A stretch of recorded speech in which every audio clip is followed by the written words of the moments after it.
सुजाता ताई, zebra design marble cake आपल्याला आता पाहायचा आहे. चला आपण आता या मार्बल केकच्या मागे लागूयात. जरा काय करायला लागते कृती? बटर घेऊया आपण. आधी बटर. केक घरात सगळ्यांना आवडत असेलच ना? हो हो. म्हणजे असं फार अशी घरच नसतील जिथे केक आवडत नाही. त्यात परत आज झेब्रा डिझाईन आहे त्याचं, हो की नाही? हो. पुढे काय लागणार आहे? आपण हे फेटून घेऊया. बरं, घ्या.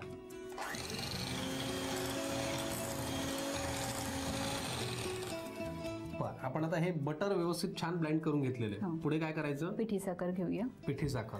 पिठी साखरेचं काही प्रमाण आपण ठरवलं या केक साठी? 2 टेबलस्पून, कारण आपण त्याच्यासाठी कंडेन्स मिल्क घालतोय. त्याच्यामध्ये साखर ऑलरेडी असते. बरं. पुढे काय लागणार? हे आपण व्यवस्थित मिक्स करून घेऊया. पिठी साखर पण आपण त्याच्यात व्यवस्थित मिक्स केली. पुढे काय करायचं? आता आपण कंडेन्स मिल्क घेऊया. बरं. हे आपण पूर्ण 1 टीन घेतलेलं आहे. बरं. 400 ग्रॅम तुम्ही वजनाने कंडेन्स मिल्क घेऊ शकता. बरोबर. परत एकदा ब्लेंड करून घ्यायचं. बरं.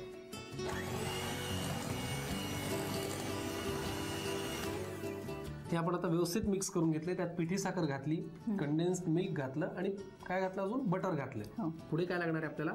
मैद्यामध्ये आपण बेकिंग पावडर, सोडा आणि मीठ आपण मिक्स करून घेऊया. बरं. हे काय? ही बेकिंग पावडर नाही, हा सोडा आहे. हा सोडा आहे.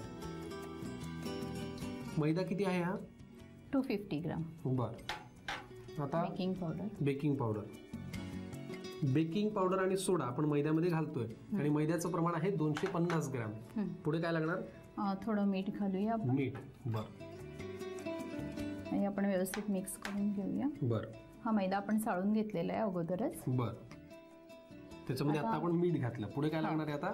दूध. आपण दूध आणि मैद्याचं प्रमाण थोडं थोडं करून हे सगळं बॅटर आपण मिक्स करून घेणार आहोत. बरं. पण मग त्याच्या गाठी होऊ द्यायच्या नसतील नाही का? बरोबर. मग आधी आपल्याला दूध घालायचं का मैदा घालायचं? घालूया. दूध घ्या.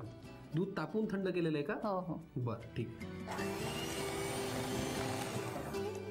दूध घालून आपण परत एकदा ते व्यवस्थित मिक्स केलं. पुढे आपण मैदा घालूया. बरं. मैद्यामध्ये आपण बेकिंग पावडर, सोडा आणि मीठ घातलंय. हो. आणि परत एकदा ते मिक्स करायचं ना? ठीक.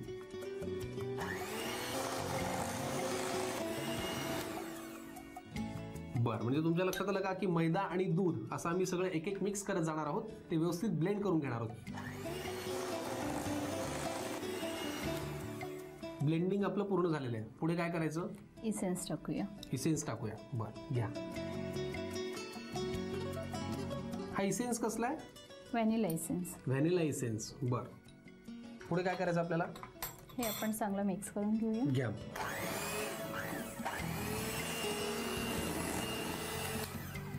Very good. मैदा आणि दूध असं आपण टप्प्याटप्प्याने घातलं. ब्लेंडिंगचा टप्पा पूर्ण झालेला आहे. आता आपण लगेचच पुढच्या कृतीकडे वळूयात. ब्लेंडिंगचं काम आपण पूर्ण करून घेतलं. त्याच्यानंतर आपण त्याच्यामध्ये व्हॅनिला एसेन्स घातला, परत एकदा ब्लेंड केलं आणि आता हे 2 बाउलमध्ये डिवाइड केलं जे बॅटर तयार झालं. आता काय करायचंय?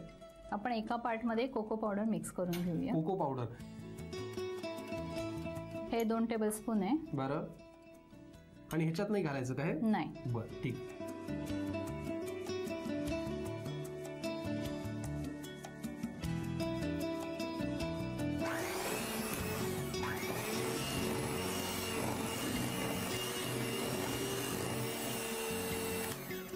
वा. कोको पावडर मिक्स केल्यानंतर आपण परत एकदा ते ब्लेंड करून घेतलं. आता आपला पुढचा टप्पा काय? आता आपण ग्रीस केलेलं जे टीन आहे केकचं त्याच्यामध्ये आपण हे बॅटर टाकायचंय. बरं. म्हणजे लेअरिंग करायचंय. चला, बॅटर आपण वेगवेगळं केलं. एका ह्याच्यात कोको पावडर घातलं, ते परत एकदा ब्लेंड करून घेतलं. आता आपण लेअरिंगच्या तयारीला लागूया. आपण जे ब्लेंड करून घेतलेलं मिश्रण होतं ते डिवाइड केलं आणि याच्यामध्ये कोको पावडर टाकून याला परत ब्लेंड केलं. आता हे भांडं तुम्ही घेतलंय आणि याला ग्रीसिंग केलेलं आहे. कसं कसं केलंय ते सांगा ना मला जरा. याला ब्रशने तूप लावून घेतलेलं आहे आणि त्याच्यानंतर त्याच्यावरती मैदा भरभरलाय. तो मैदा टाकताना असा सगळीकडे टाकायचा आणि असं करून तो सगळीकडे फिरवून घ्यायचा. बरोबर. म्हणजे तो सगळीकडे समप्रमाणात पसरला जाईल. बरोबर. पुढे काय करायचं आता? आता आपण हे बॅटर आहे ते आपण घालूया थोडं थोडं करून.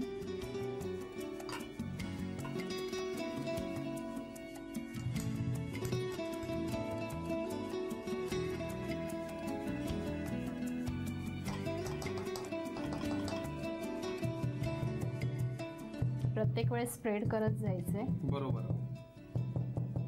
आणि जशी जशी आपण त्याची क्वांटिटी ऍड करू तसं तसं ते स्प्रेड होतच जाणार. आणि हे 2-2 कलर असल्यामुळे त्याला एक छान ते मिक्स पण होतं ना. हो बरोबर. करायला जरा किचकट आहे पण ते छान केलं तर ते दिसायला पण छान दिसेल, हो की नाही. हो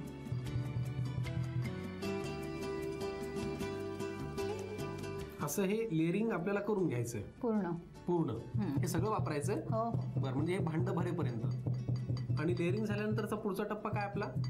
त्याच्यानंतर आपण बेक करायला ठेवायचंय. बरं, लेअरिंगचा हा टप्पा पूर्ण झाला की मग आपल्याला ओव्हन मध्ये ते ठेवायचं आहे. पण तुर्तास आपण हे पूर्ण करून घेऊयात आणि मग पुढच्या कृतीकडे वळूयात.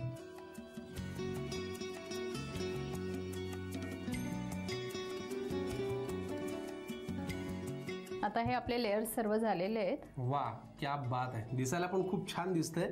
आणि कोको पावडर आपण ज्याच्यामध्ये घातलं होतं त्याचं जरा वेगळा लेअर आलाय आणि आधीचं जे आहे त्याचाही जरा वेगळा लेअर आलाय. आता हे लेअरिंग आपलं पूर्ण झालंय. मग आता आपला पुढचा टप्पा काय आहे? आता आपण ओव्हन प्रीहीट करायचंय 150 डिग्री सेल्सिअस वरती. आपण 5 मिनिटं ठेवूया, 5 ते 10 मिनिटं. आणि त्याच्यानंतर आपण 150 डिग्री वरती 50 मिनिट्स बेक करणार आहोत. आता बेक करायला ठेवूयात हा केक 50 मिनिटे 150 डिग्री सेल्सिअस वरती. तो आम्ही करून घेतो आणि मग पुढची कृती काय ते आपल्याला दाखवतीलच. झेब्रा डिझाईन मार्बल केक मधला केक आपला तयार झालेला आहे. आता पुढे काय करायचंय? आता आपण त्याचं कटिंग करूया. घ्या मग.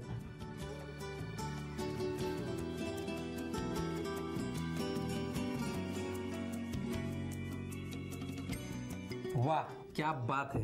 झेब्रा डिझाईन मार्बल केक आपला तयार झालेला आहे. खूप छान दिसतोय आणि हे करायला फार कल्पकता लागते. फार हलक्या हाताने हे सगळं करायला लागतं. मॅडम, तुम्ही हा खरंच खूप छान केलाय. असाच खाऊ शकतो ना आपण? हो हो. Very good. पटकन तुम्ही लिहून घ्या झेब्रा डिझाईन मार्बल केक साठी लागणारं साहित्य आणि कृती.